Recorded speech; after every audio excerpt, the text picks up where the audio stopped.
Hey everybody, this is herculespetix, founder, curator, docent, and gift shop employee of the herculespetix Academy of Comic Book Studies. Today we're going to be looking at Comics book number 5, the last entry in our examination of this interesting underground, overground hybrid. And it's the farewell issue.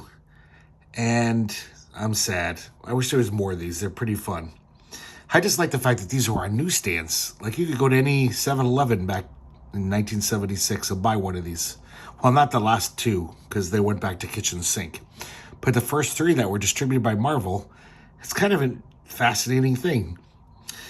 We start off with a Justin Green cover, illustrating the characters from his We Fellow Travelers serial that's been in every issue. We have an editorial from Dennis Kitchen, contents page. This is an alternate cover to Comics book number 5 by John Pound, featuring Flip the Bird.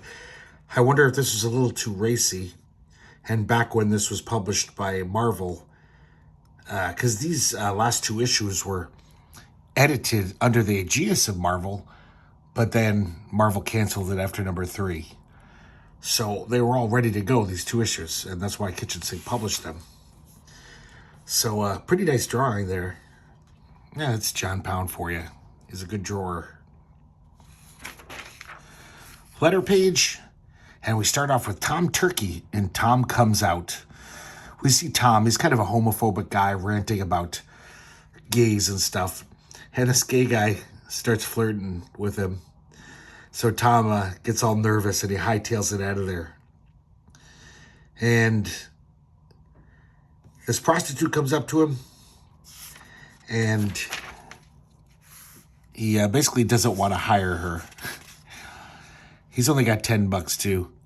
So the prostitute calls him a closet queen. And then this pimp starts laying it on thick with them. Basically, it sounds like a scam. He's like, you give me $100 now, and then you'll meet me at this place. And this woman comes out of nowhere. She has an accent. I think she's like Swedish. And she's just so like, you leave him alone. You're taking advantage of this poor drunk guy. She's a real Budinsky. But she's just trying to be nice because she knows that this pimp is trying to take advantage of Tom. And Tom falls for it. He basically says, to the Swedish woman, like, stop nagging me. I'm going for it.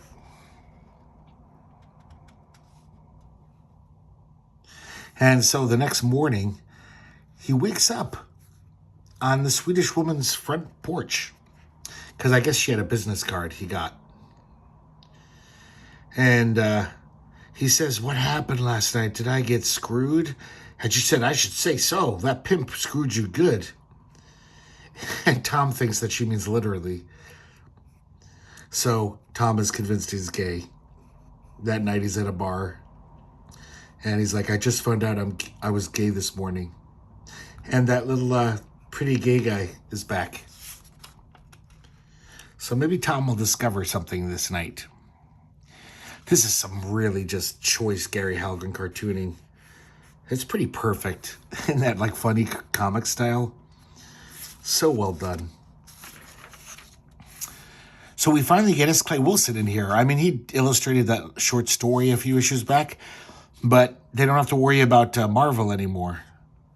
But S. Clay Wilson, it is kind of clean. There's no giant throbbing veined penises or anything like that. The Corpse Goblin Ogre of Columbite Mountain. Man, I love the way he draws this woman. That face is amazing. It looks like Sybil Shepherd a lot. And there's this Corpse Goblin Ogre who sends 2 of his lackeys to find some corpses for him.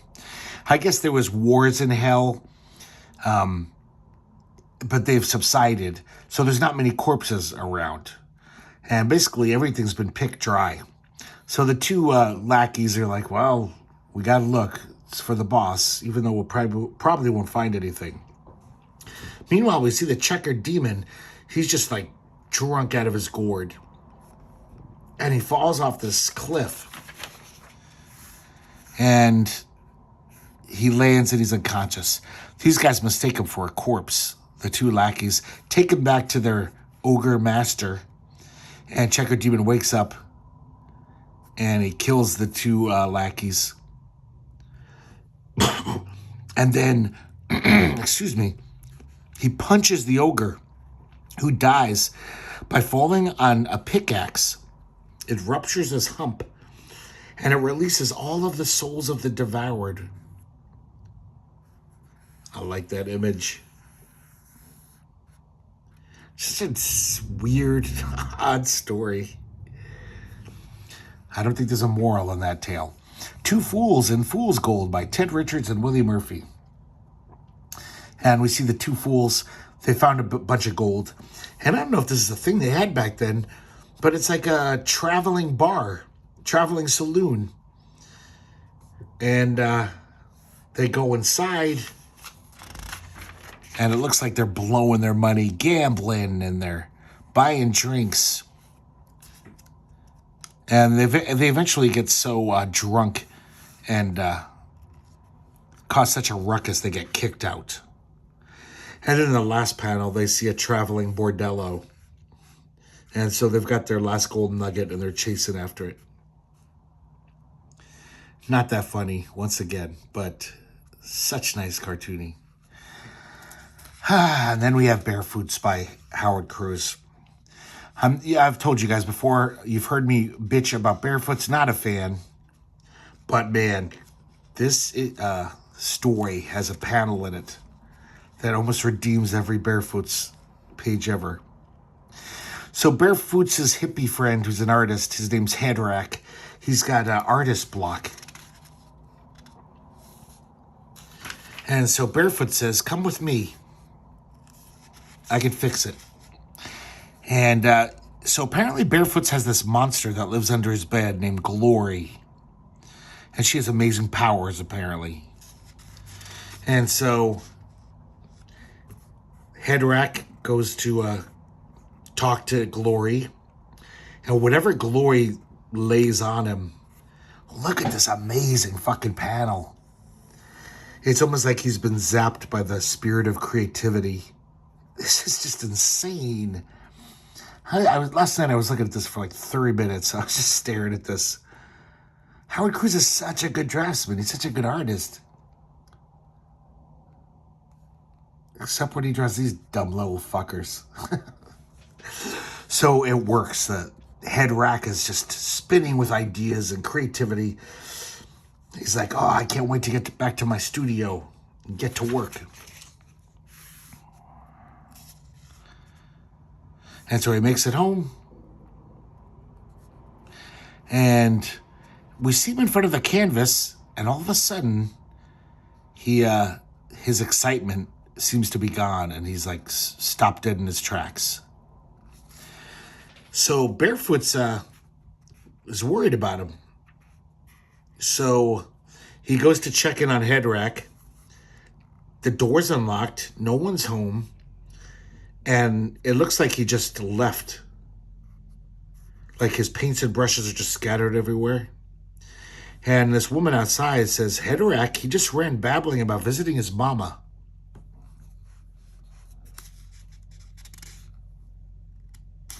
And so I guess he's had this guilt about something he did when he was a little kid. We haven't found out what it is. So he basically runs to his mother's grave. Hadrack, I mean. And he says, I was the one that barfed in your piano bench, mama. And then all these frogs come out of the grave. So this is, for some reason, Glory spits frogs at people. And not that Glory's there, but it's almost like the curse of Glory. And it doesn't really make sense. And Barefoot says, sorry about the frogs, Hadrack. And he says, I actually kind of enjoyed it. I think I had an orgasm. Man, look at that. He draws every little frog in there.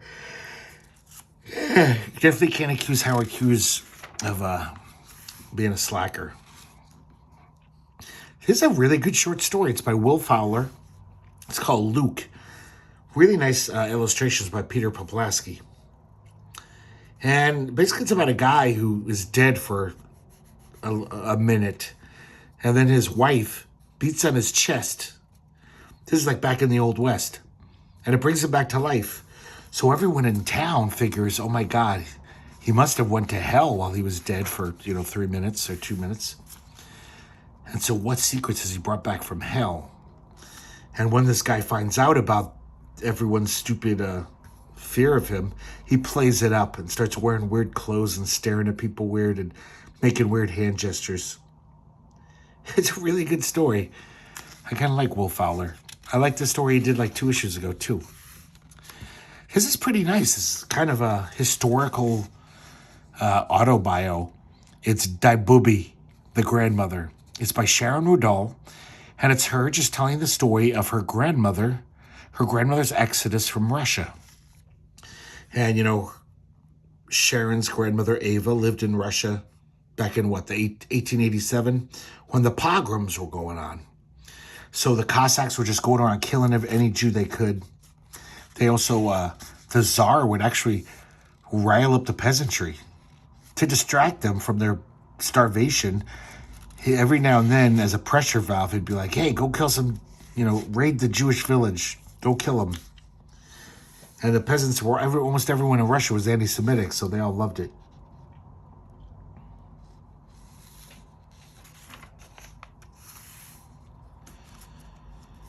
So, long story short, she marries this rich merchant. Her parents basically marry her off against her will. But she ends up, having a decent life. She has a kid that she loves. And the pogroms are just getting out of hand. The Cossacks burn down her husband's store. His whole business is ruined. And she's like, enough of this shit. We're going to America. And she hawks all of her jewelry. And they board a ship to America. I wish this kind of continued. She even implies that, there's a lot more stories after she gets to America. There's still plenty of danger and difficulty. It's really well done. Good stuff. So here's the second part of Buddy Baker, Recruiter for Hire by Leslie Carbaga. And this is kind of a fun comic. So where we left off, Buddy Baker is introduced, for the second time, to Ernst Sumbitch. And if you remember, Buddy spilled a coffee on Ernst Sumbitch in his diner, not knowing that he was a famous, film producer. And Buddy Bradley tries to take off, tries to run, and Ernst grabs him and pours coffee on his head. Right then, the studio head comes in. If you remember, his nephew was fired by Ernst Sumbitch for just basically being incompetent. He was going to star in this movie, and he only got the role because he was the nephew of the head of the studio, and Ernst just had enough, and he fired him.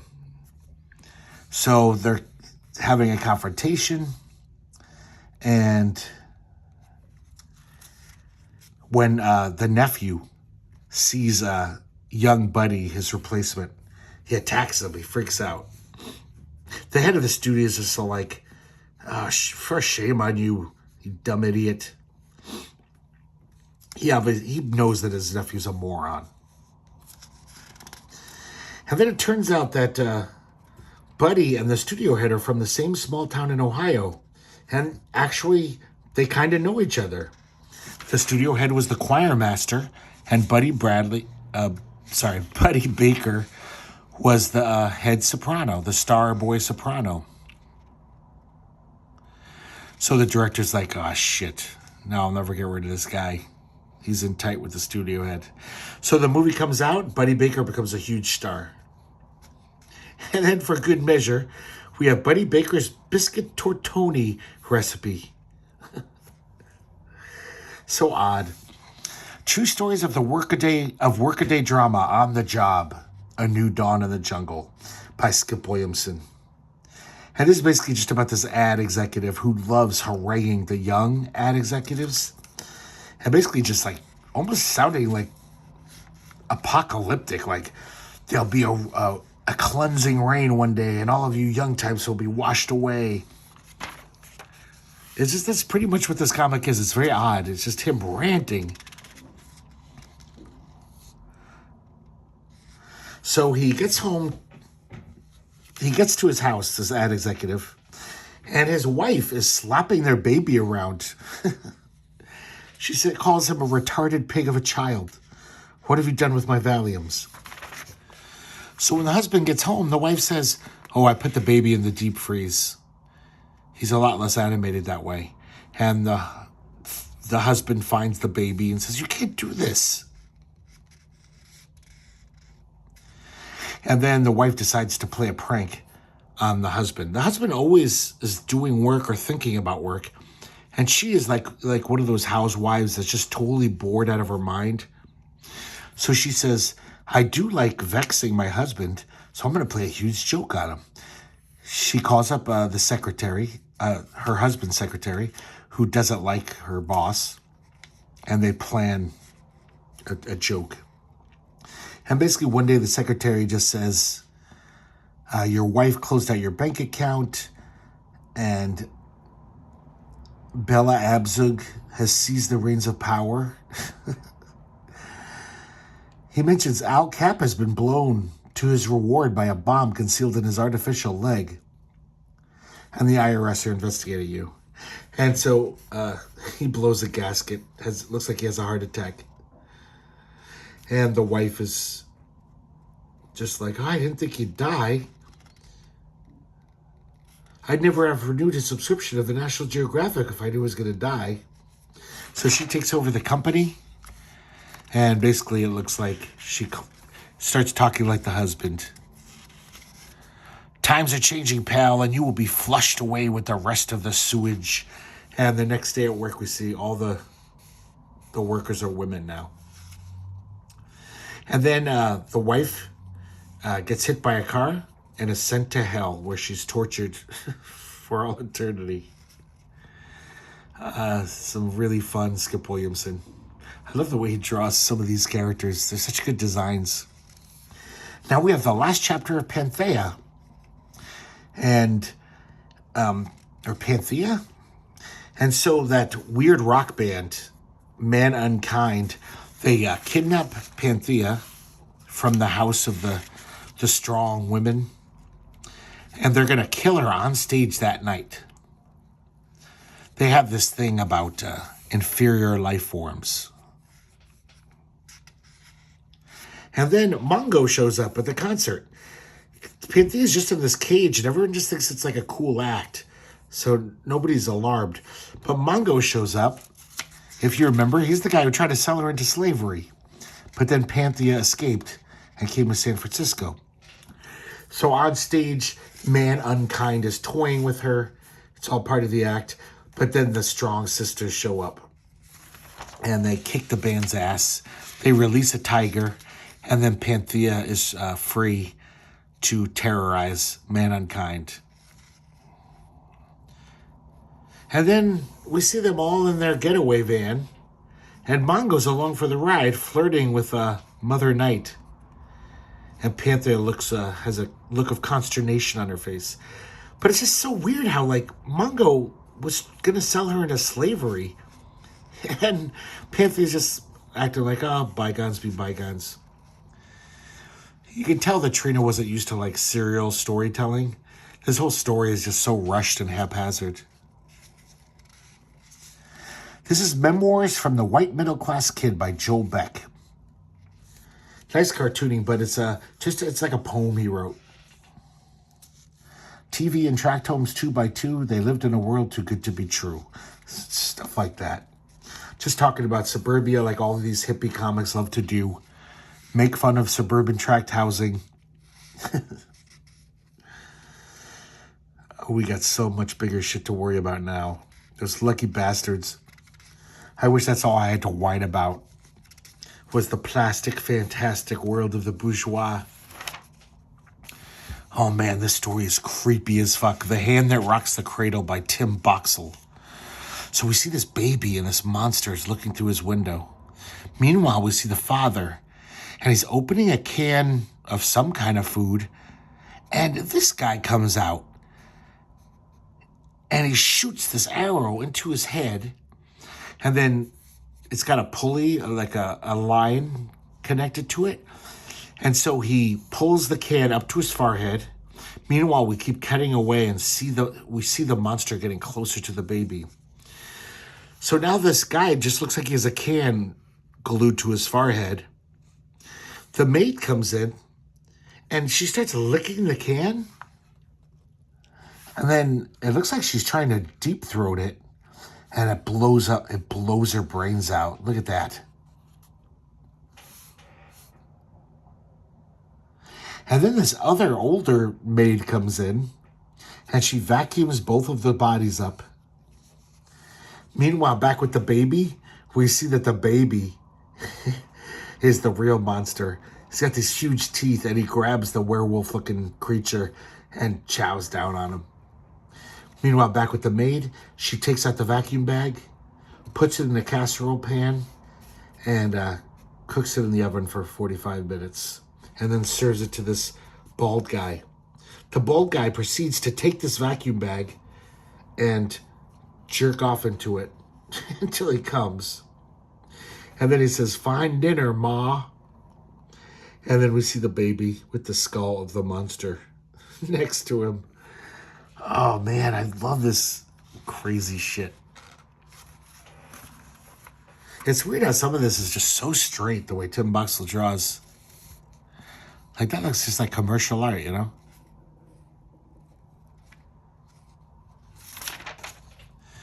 We have a Ted Richards one-pager, A Day in the Life. Not very funny, but oh, that cartooning. And now we have another Flip the Bird story by John Pound. And like I said, in our Ground Pound video from a few months back, we read all of these. We looked at all of these, so I'm not going to look at it that closely again. I'll flip through it, though, so you can see the impeccable line work of John Pound. He's like a machine, this guy. Just laying down the ink so precise. Once again, Flip the Bird just being a huge dick. That's the gist of every comic. The profile this month is about Trina Robbins.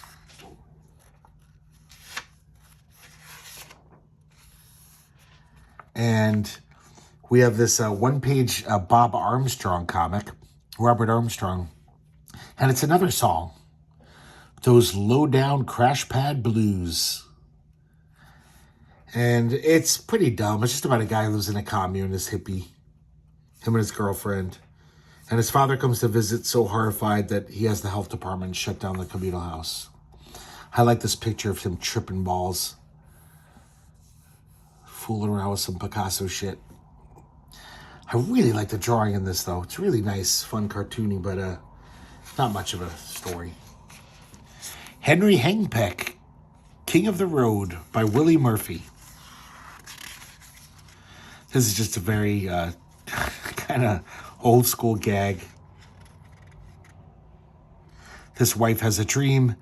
Henry Hempeck's wife has a dream that he was speeding in a car. And she acts like he really did it. And she rips up his driver's license. That's about it. Scooped by Kim Deitch. A true story from the file of Fountain Means. So, guys, I just looked at this. I think it was in Bonsai.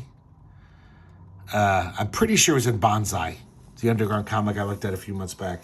So I really don't want to get into the nitty-gritty of the story once again. But just look at this great Kim Deitch cartooning. It's a typical Kim Deitch type story. You know, it takes place in the 30s. Lots of intrigue and weird characters. I'll just flip through it slowly once again so you guys can at least check it out.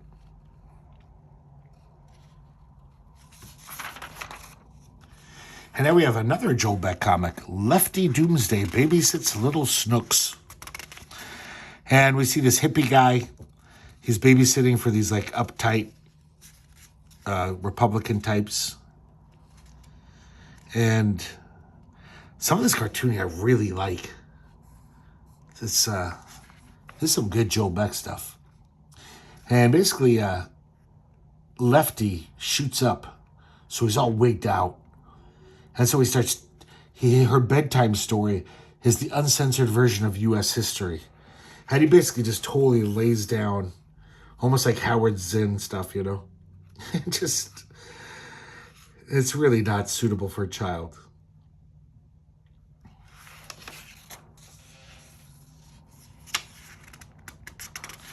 And then he basically says to the kid, he says, tell me where your parents keep their jewelry and their money.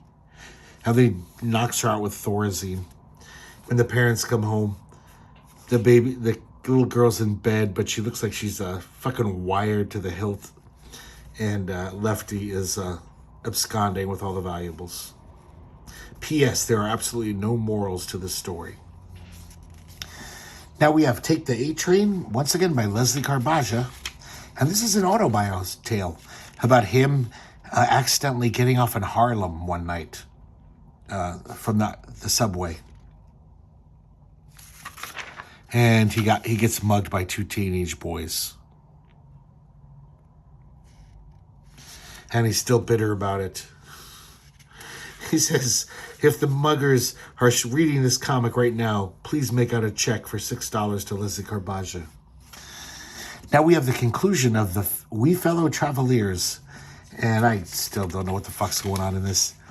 So the stepfather is telling the daughter, hand me your cane. Because that snake is basically making a hula hoop around her. The daughter pokes him in the eye. And then Neuroses saves her from the snake. Meanwhile, the brother is finally awake. And he kicks the handyman's ass.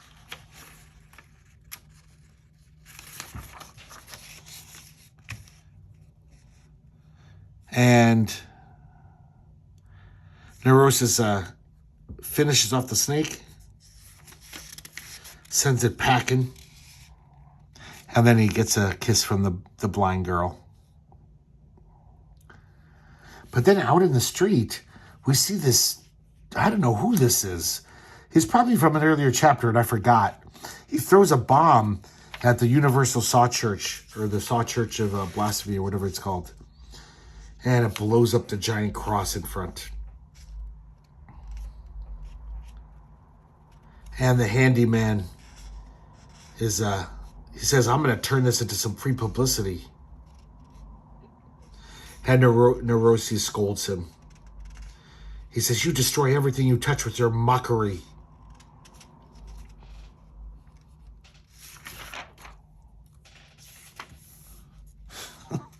This is so fucking crazy. And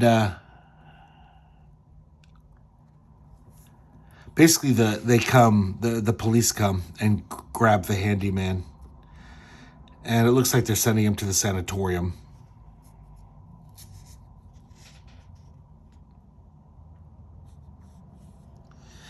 And then I guess they're all heading off. It looks like to heaven. And the brother and the blind girl are on this tandem bicycle. Neuroses is chasing after them.